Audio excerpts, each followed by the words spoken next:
Sector 37D, कहीं आप अपने पैसे को पानी में तो नहीं बहा रहे। इस वीडियो में सेक्टर 37D के बारे में हम डिटेल से जानेंगे, उसके क्या पॉजिटिव और क्या नेगेटिव एस्पेक्ट्स हैं उस सेक्टर के, उस पर बात करेंगे। द रीज़न इज़ कि सेक्टर 37D में भी बहुत सारे लग्जरी प्रोजेक्ट्स आ चुके हैं, तो इसलिए सेक्टर 37 को जानना बहुत ज़रूरी है, क्योंकि इसको गुड़गांव के अंदर वन ऑफ द टॉप और one of the prime sector माना जाता है, लोग ऐसा बोलते हैं।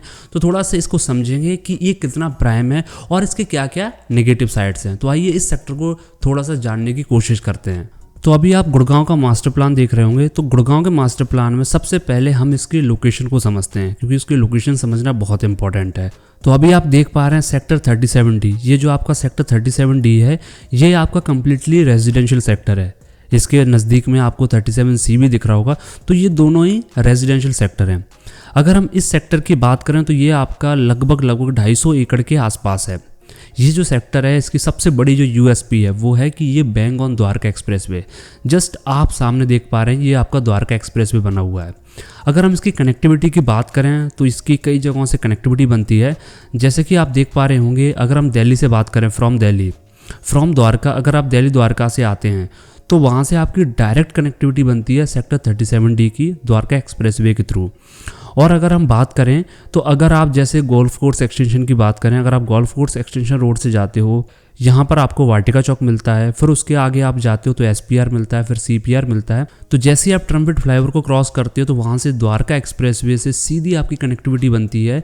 यहाँ पर आपका रेल ओवर ब्रिज है, उस रेल ओवर ब्रिज से आपको यू टर्न लेना है और वहाँ से सीधे आप सेक्टर 37D पहुँच जाते हो। इसके साथ साथ आप देख पा रहे होंगे ये है पटौती रोड, तो ये भी इसके लिए एक बहुत बढ़िया कनेक्टिविटी बनाती है। इसके साथ साथ NH8 के थ्रू भी अगर आप जाना चाहते हो तो वही सेम आपकी कनेक्टिविटी है, जो कनेक्टिविटी आपकी गोल्फ कोर्स एक्सटेंशन रोड से थी।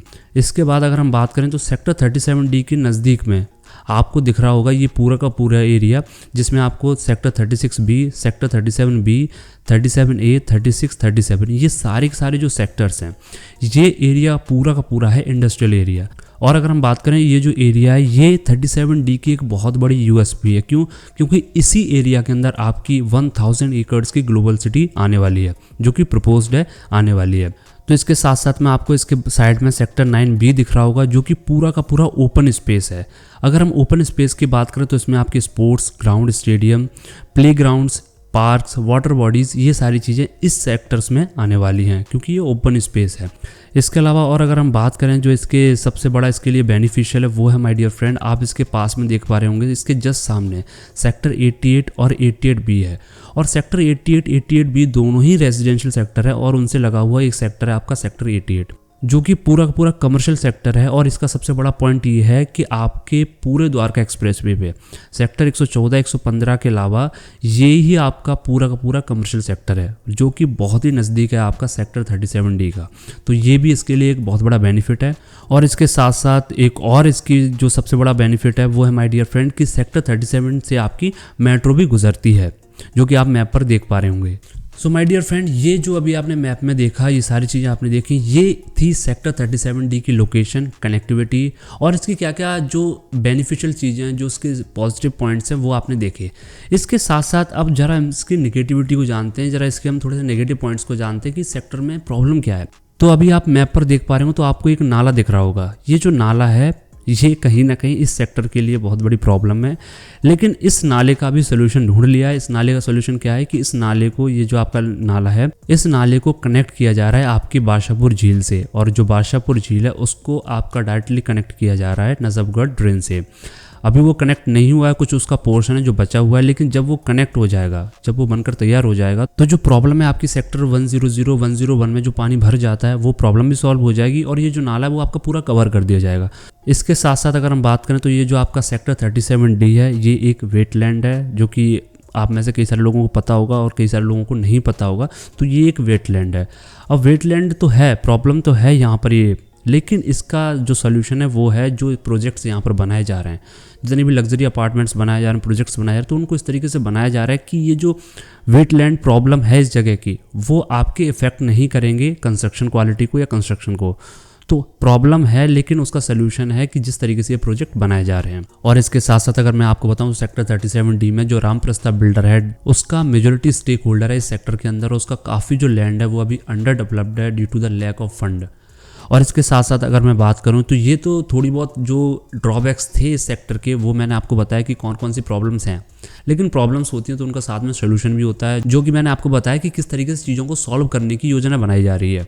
इसके साथ साथ अगर हम बात करें तो इस सेक्टर 37D के पास में आप देख रहे होंगे सेक्टर 100 और सेक्टर 101, ये दोनों ही सेक्टर आपके डेडिकेटेड हैं पब्लिक यूटिलिटी के लिए। पब्लिक यूटिलिटी जो भी रिक्वायरमेंट की चीज़ें होती है वो सारी इन सेक्टर्स में मिलने वाली हैं।